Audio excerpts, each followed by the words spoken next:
Rəşid Behbudov 1961-ci ildə İranda konsert verəndə əslən Bakıdan olan bəstəkar Əli Səlimi müğənnini evinə dəvət edir.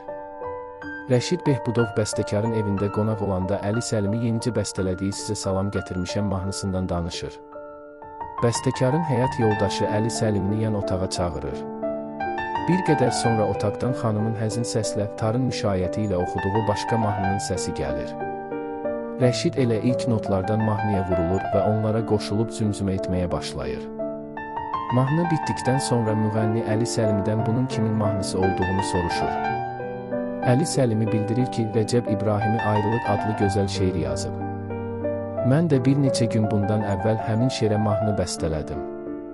Rəşid bəstəkara irad tutur ki, bəs nəyə görə ayrılığı mənə təklif etmirsən? Əli Səlimi cavabında izah edir ki, qorxuram ayrılığı oxumağa icazə verməsinlər. Sənə də baş ağrısı olar. Sizə salam gətirmişəmi oxusan mənə dünyanı vermiş olarsan. Rəşid bəstəkarın da onun xanımının da kövrəldiyini görüb qətiyyətlə bildirir ki, tezliklə hər iki mahnını mənim ifamda eşidəcəksiniz.